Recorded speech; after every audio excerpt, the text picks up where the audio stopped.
gida mai gida an saki waƙan nan fa a M7 me ya faru ne wallahi tallahi mai gida ina ga an saki waƙan nan wai waƙar da jama'a suke jira waƙar da jama'a suke ta jira kada ka ce mu wannan waƙar wallahi wannan waƙar an sake ta kuma wai abin mamaki ma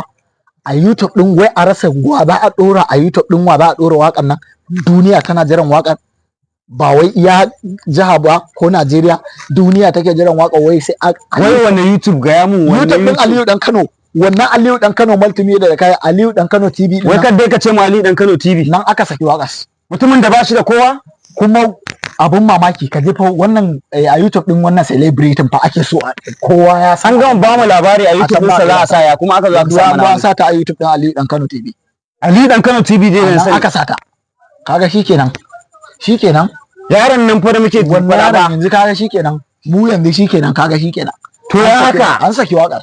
to an riga da an sake ta yanzu shikenan ba komai kowa ya je Aliyu dan Kano TV ya duba amma kan mu mai wannan mu taya shi da wannan jama'a to in kuna neman wannan waka da Allah ku tafi Aliyu dan Kano TV ku same ta ba yadda zamu yi ai ba asada ba adawa ai amma kai ba damuwa shikenan kawai ba matsala ba damuwa